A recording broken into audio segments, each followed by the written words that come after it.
Usitake utajiri wangu, usije yutia maisha. Nilichokipata gizani kimeninyima furaha. Nilitamani maisha mazuri, nikakimbiza ndoto za pesa.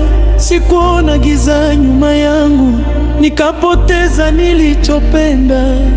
Dhahabu mikononi mwangu, lakini moyo unaumia. Nyumba kubwa niliyojenga ina sauti ya familia. Usitake utajiri wangu, una machozi ndani yake. Kila hatua niliyopiga ilinigharimu maisha.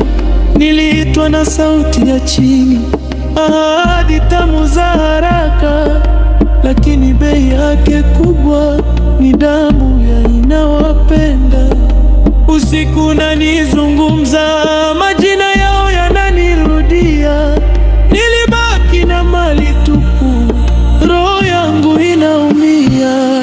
Usitake utajiri wangu, usije yutia maisha. Furaha haipatikani kwa njia ya giza kamwe.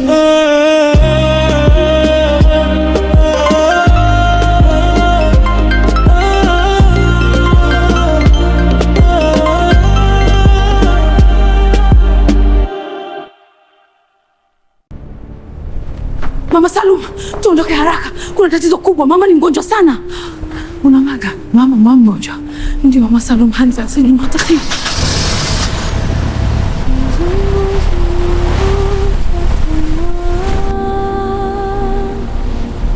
Kimya kinanong'ona, kunguru mweusi anaruka juu, akichukua siri za watu.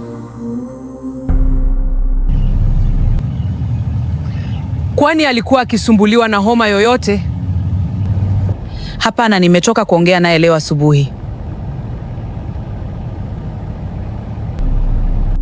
Mali ya giza, damu ya ndugu, tabasamu njema.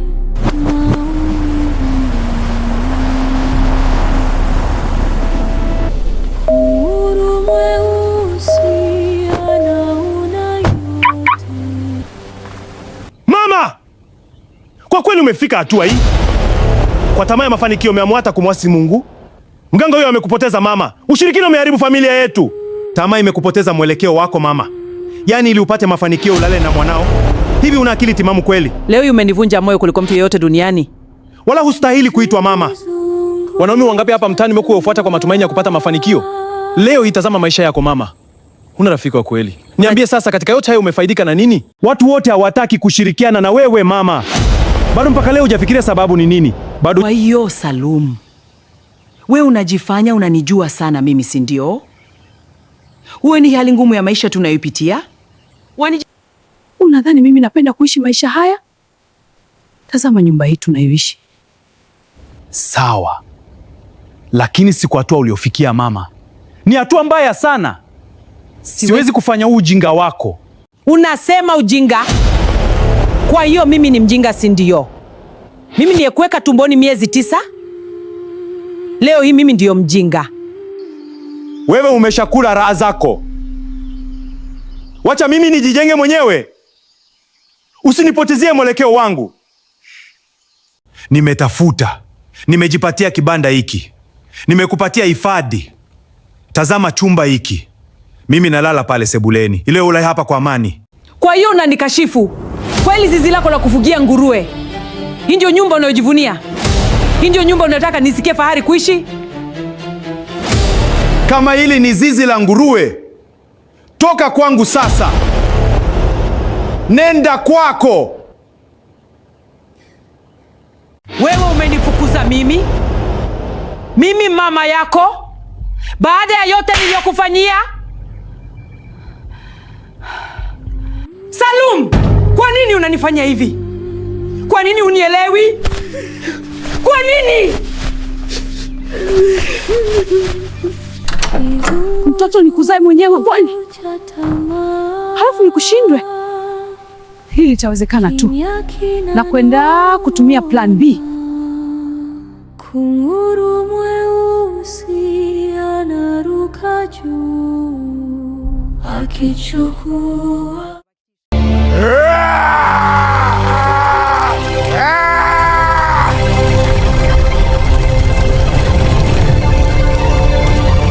Dada zangu na kaka zangu, kama hali mlivyoiona, hali ya mama. Sasa nataka tujadili kama tukiondoka tunamwacha vipi mama? Mzee Bakari amesema ni lazima aende shambani. Anataka kulima tena. Na hapo alipo hataki ushauri wa yeyote.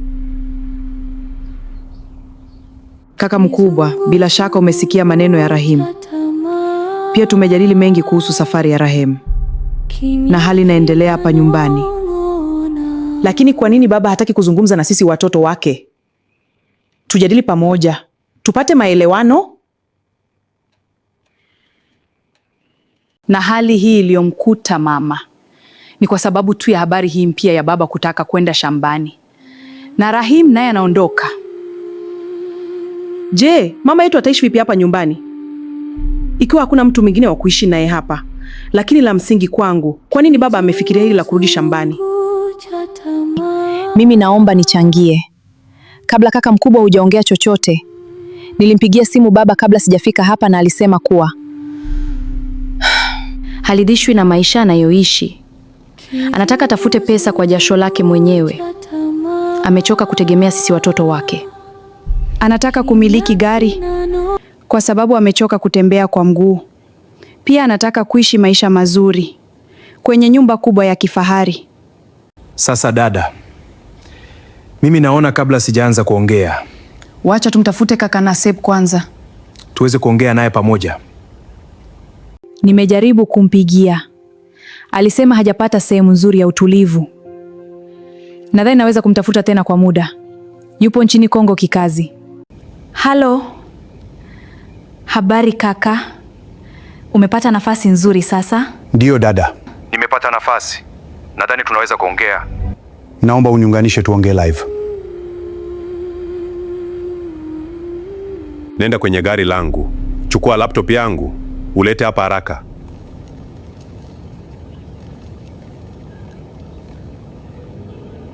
Rahim, ondoa hayo matunda, peleka jikoni. Kwanza matunda yenyewe hata hayaliwi, ni mapambo tu. Sawa dada. Poleni sana ndugu zangu kwa changamoto hii. Lakini najiuliza, hii akili baba ameitoa wapi? Mbona ni ghafla sana? Kuna jambo gani limetokea mpaka afikie uamuzi huo? Kwa maelezo ya mama, kuna yule rafiki yake wa kule shambani, babake na Shabani. Tunaamini huenda ndiye aliyemshawishi baba kurudi kule tena. Unamaanisha ni mzee Mustafa? Yule rafiki wa baba wa siku nyingi? Au kuna Mustafa mwingine mnayemzungumzia? Ni yeye huyo mzee Mustafa. Ninamkumbuka vizuri.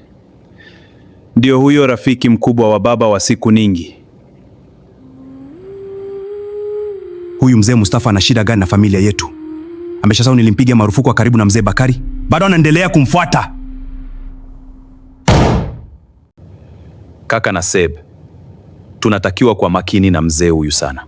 Lakini naomba kwanza tulimalize hili la leo tafadhali. Baada ya hapo tutapata muda wa kujadili jambo lake kwa kina. Sawa kakangu. Sasa naomba tufanye jambo la msingi. Ule mpango wetu kumfanya surprise nyumba na gari, naomba ufe.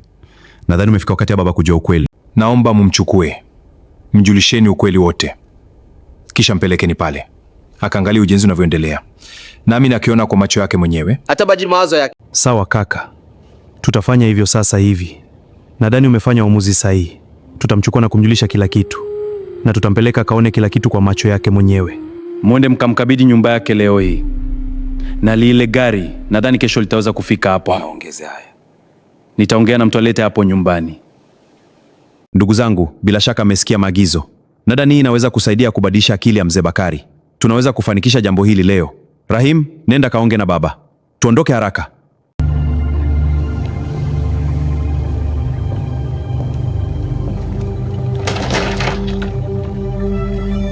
Ulikuwa wapi kabla hujafika?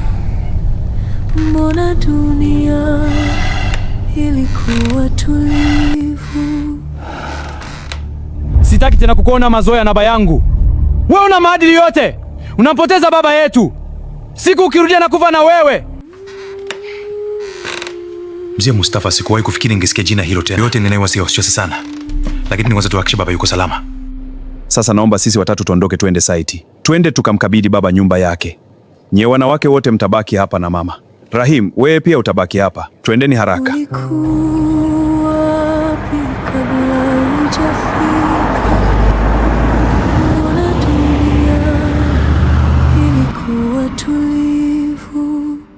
Tulicheka kwa amani, tulipendana kwa dhati. Baba, nimeamua kuwachukua hawa watoto wa kiume pekee na kuacha wale wanawake ili tuongee kama wanaume. Kuna mambo ambayo nahisi tunatakiwa tuyazungumze sisi wenyewe kabla hatujafika tunapoenda. Baba, nilichotaka kukiweka sawa ni kwa ajili ya kukulinda wewe, afya yako, upendo wa mama, pamoja na umoja wetu sisi watoto wako. Baba, umekuwa na watoto wengi ambao hukuweza kutulea wote. Tumelelewa kwa kudra za Mungu mwenyewe. Ni watoto watatu tu kati ya watoto 10 ndio uliowalea. Mimi, kaka Naseib na dada Nasra. Wengine wote wamekuzwa kwa msaada wa watu wengine. Lakini hakuna mtoto hata mmoja uliyempoteza kati yetu. Unakula vizuri. Watoto wote wanakujali.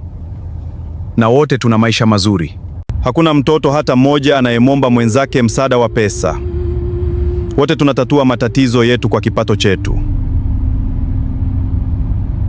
Ni Rahim pekee kwa sababu bado anasoma. Na hata wewe mwenyewe hujawahi kulamika njaa wala shida. Watoto wote tumegawana majukumu. Ndani una chakula cha kutosha. Unakula unavyotaka.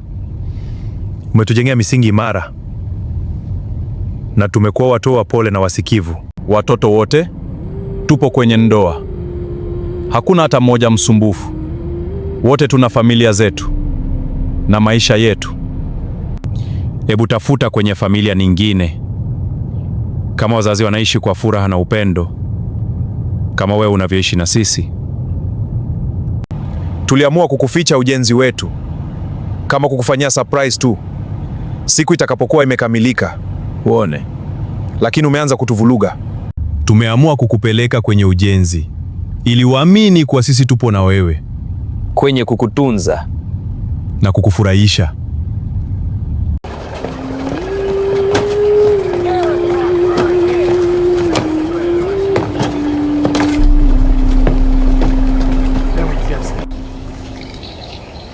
Mzee Bakari, bila shaka umeona nyumba yako mpya.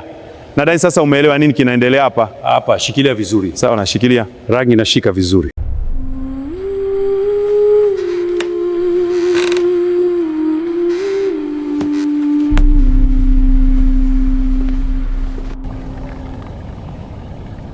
Private Juma!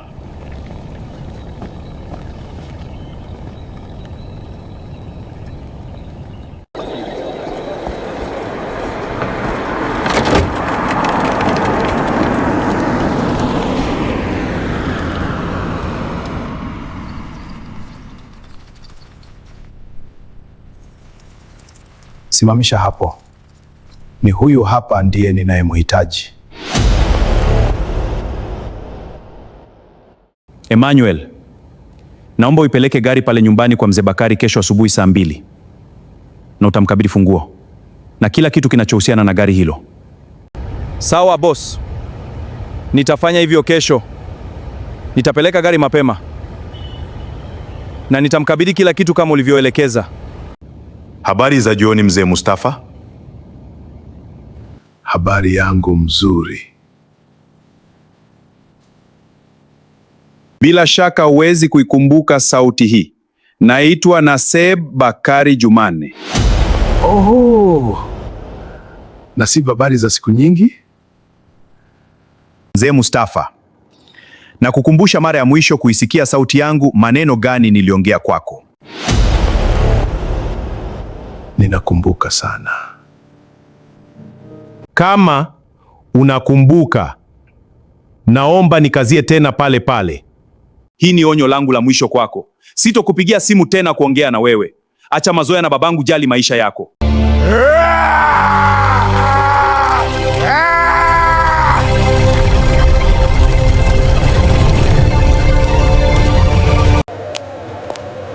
Karibu dada. Asante. Habari gani mama? Nzuri tu. John, naomba mara moja. Jambo. Ndiyo mama. Nipe mzigo wangu.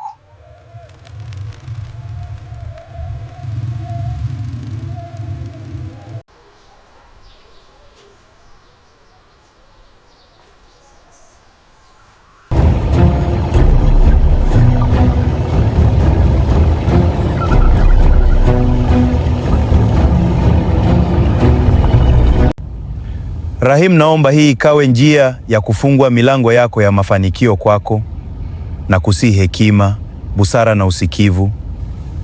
Mimi nakuombea mwanangu, kafanye vizuri. Macho yetu sisi wote ni kwako, na taifa litakuwa linakuangalia wewe.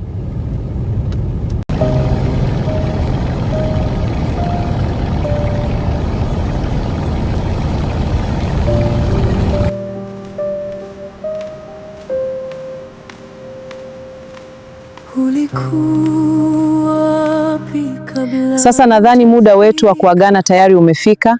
Rahim, aga familia yako, tuanze safari yetu. Ilikuwa tulivu, tulicheka kwa amani, tulipendana kwa dhati. Mwanangu, mwanangu, mwanangu, mwanangu, mwanangu, mwanangu.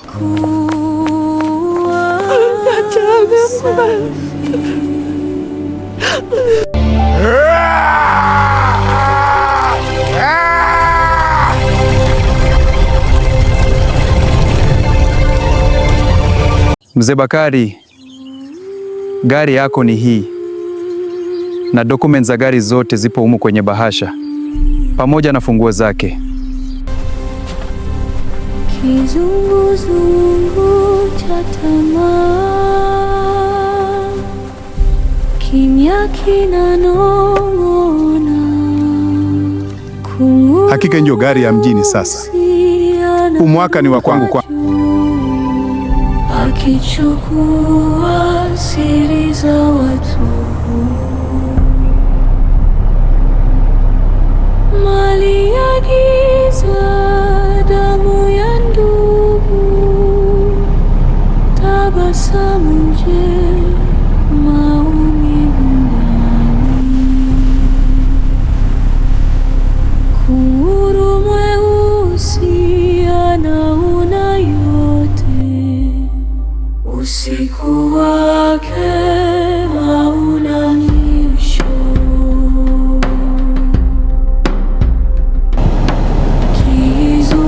Kizunguzungu cha tamaa, kimya kinanong'ona. Kunguru mweusi anaruka juu, akichukua siri za watu, mali yake. Bakari, unanichekesha sana. Wewe unadhani kumiliki nyumba ya bilioni 1 na gari mzuri ndo kuwa tajiri? Ubongo wako umelala sana. Wewe unatakiwa umiliki biashara hiyo ambayo itakulazimu wewe kufanya kitu chochote unachokitaka. Hao watoto wako wanataka wewe usijiamulie mambo yako mwenyewe, lakini kama unataka kuwasikiliza watoto wako, sawa. Wacha nikupeleke shambani kwangu kwanza ukaone nachokifanya mimi.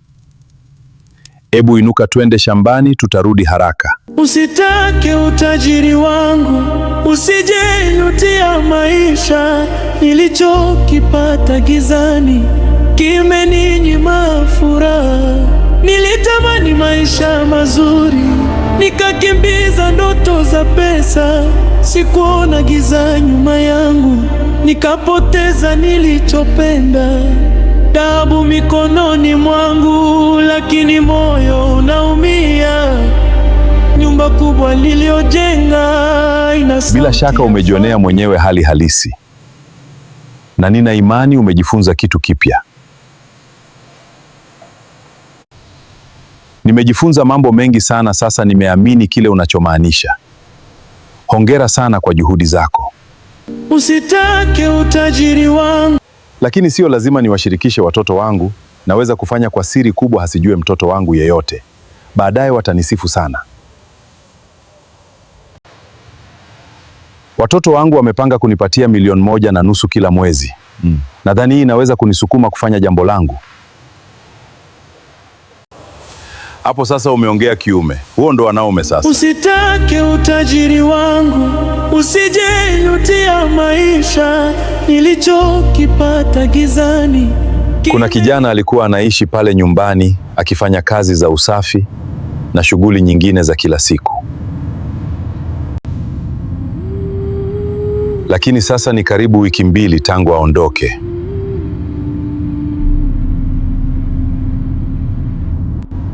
Aliniaga akisema mama yake alikuwa mgonjwa sana, hivyo alihitaji kurudi kijijini.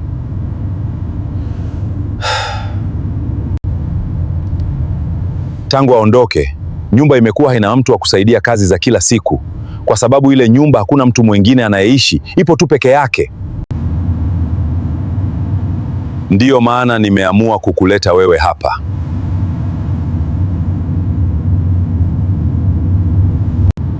Nimekuchagua wewe kwa sababu nimeona mwenye nidhamu na unaonekana mtu wa kazi.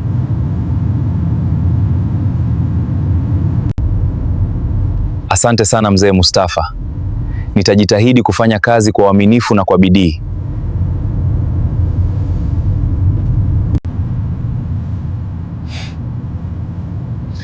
Hicho ndicho ninachotaka kusikia. Ukiwa mwaminifu na kufanya kazi zako vizuri, hautokuwa na shida yoyote pale nyumbani. Twende nikakuonyeshe nyumba na maeneo utakayokuwa unafanya kazi. Lakini pale utakuwa ukiishi peke yako, ishi kama ile nyumba ni yako. Nyumba ndo hii na mazingira ni haya. Hapa ni sehemu salama kwako. Zingatia usafi wa kila kona. Haya mazingira yote yapo salama wakati wote, lakini pia twende nikuonyeshe ndani ya nyumba.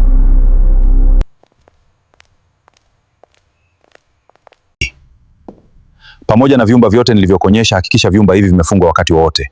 Hata kukitokea janga la moto, usifungue chumba hiki wala kile. Tafadhali, hii nyumba unaishi peke yako. Ukisikia sauti yoyote ya mtu anakuita, usiitike na usifungue mlango wa chumba chako. Usitake utajiri wangu. Kama hutotii masharti haya, usiku mmoja unaweza kuwa mrefu sana kwako, na pia unaweza kugharimu maisha yako yote. Nilitamani maisha mazuri, nikakimbiza ndoto za pesa. Sikuona giza nyuma yangu, nikapoteza nilichopenda. Dabu mikononi mwangu, lakini moyo unaumia. Nyumba kubwa.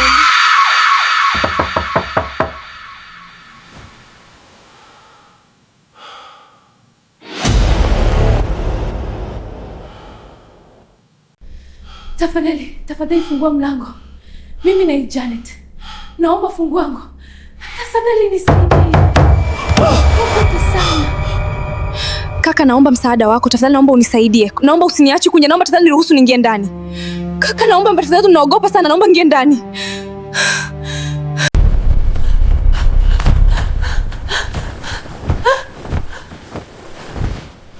Usitake utajiri wangu, usijejutia maisha nilichokipata gizani.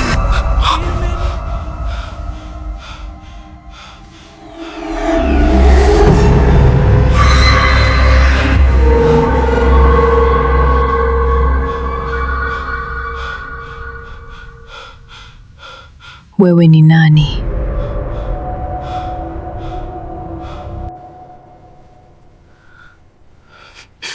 Mimi naitwa Ayuba.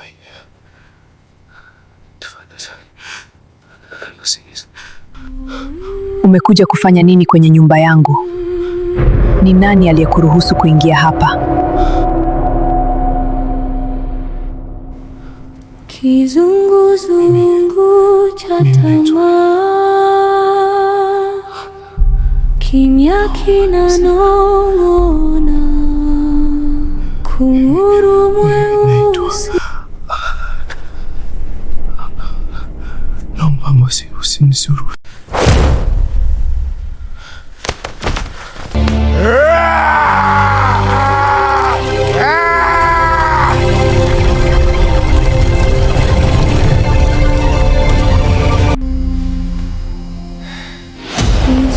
Kizunguzungu cha tamaa,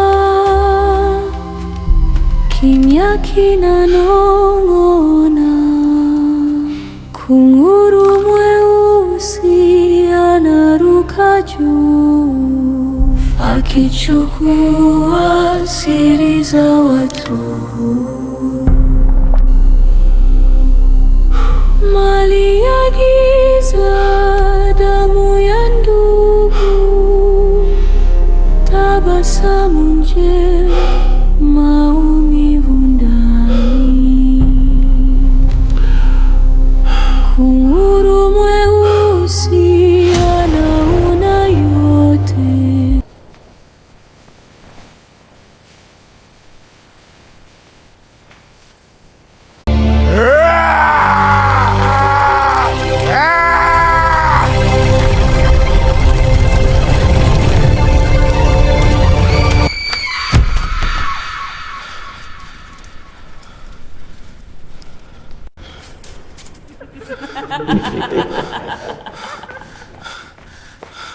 Fuka!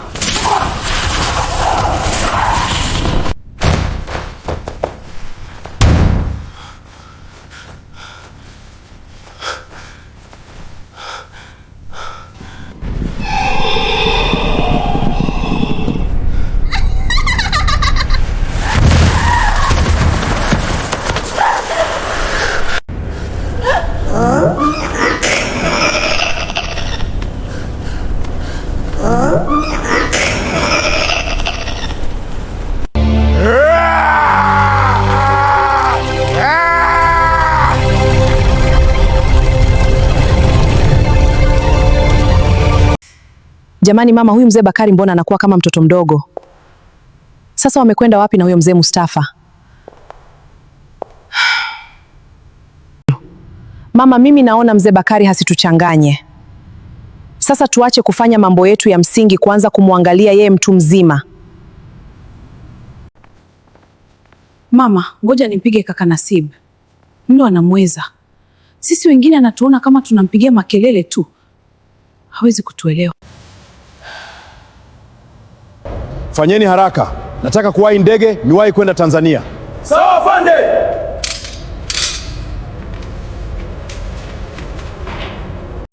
Sasa mtaalamu, leo nimeamua kuja na rafiki yangu. Huyu ni rafiki yangu wa tangu utotoni. Anataka kuwa tajiri kupitia kilimo kama mimi. Nimeona bora nimlete kwako kwa sababu kwa sasa kilimo bila kinga ni ngumu sana kufanikiwa.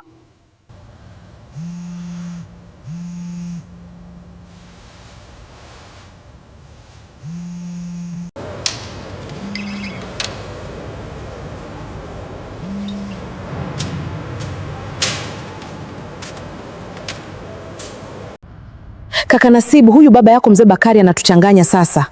Tunashindwa kumwelewa kabisa. Kulikoni dada Sarafina? Mbona unataka kunichanganya tena? Nimepigiwa simu na mama sasa hivi kuwa mzee Bakari ameondoka nyumbani mapema sana akiwa na mzee Mustafa. Hajaaga. Lo, sasa hii imekuwa ni shida. Wacha mimi nakuja huko Tanzania leo. Kesho nitakuja Mtwara mapema sana. Ndege ya asubuhi nitakuwa hapo. Na kuomba walau mpigie simu tafadhali. Mzee Mustafa ni mtu mwovu sana. Simwamini kwa chochote. Huenda kuna jambo analipanga. Hapana. Sihitaji kupiga simu. Nakuja mwenyewe. Naomba usimwambie mtu kwa nakuja huko. Nikifika Mtwara tutajua ukweli wote unaoendelea.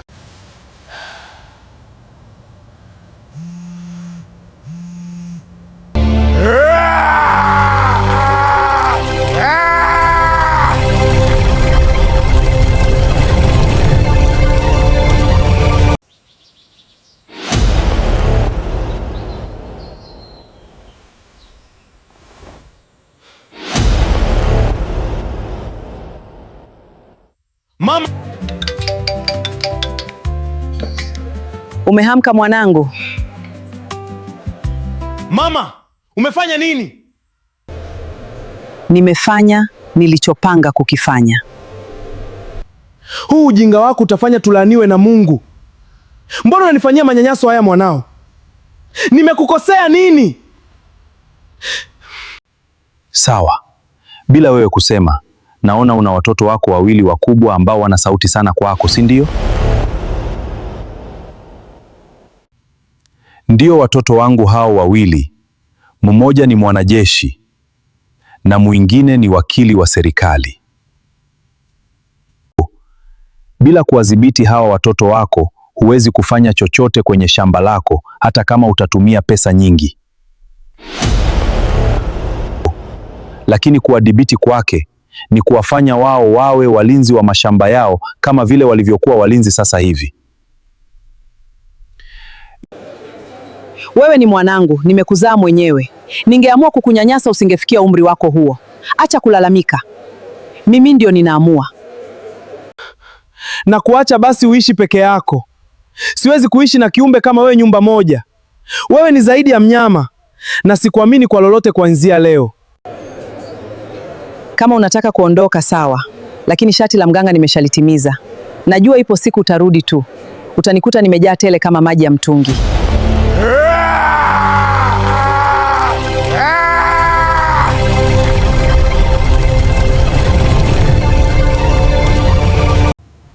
Chukua huyu mdoli. Huyu ndiye mlinzi wako wakati wote, lakini anatakiwa kuishi baharini. Kisha ondoka hapa sasa hivi, nenda baharini. Ukifika mrushe kwenye maji. Kabla ya kumrusha kwenye maji, hakikisha unamchoma sindano 3. Sindano ya kwanza kichwani, sindano ya pili tumboni, na ya mwisho miguuni. Sindano hizi zinawafunga wabaya wako wote. Kuanzia sasa watakufa na wengine watakuogopa.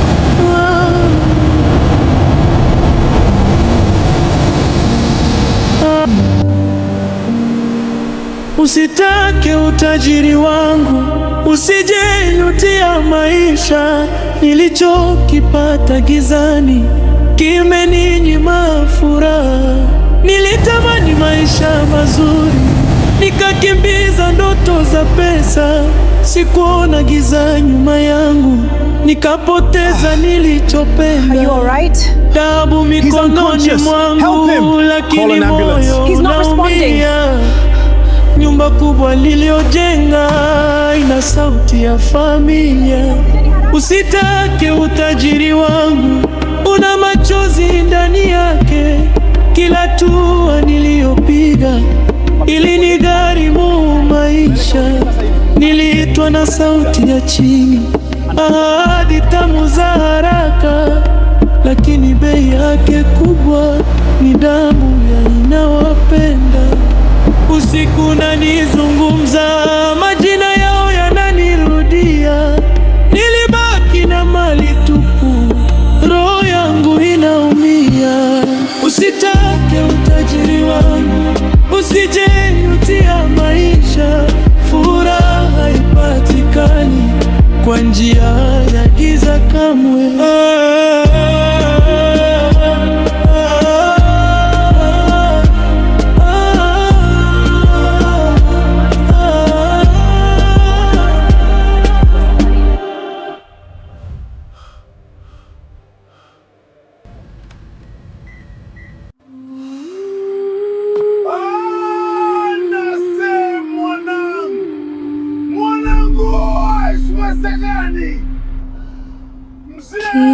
Kizunguzungu cha tamaa, kimya kinanong'ona. Kunguru mweusi anaruka juu, akichukua siri za watu. Mali ya giza, damu ya ndugu, tabasamu nje, maumivu ndani. Kunguru mweusi anaona yote usiku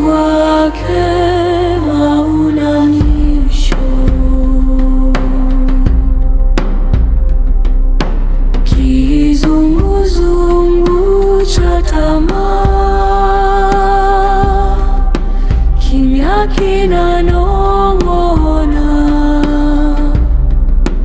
kunguru mweusi anaruka juu akichukua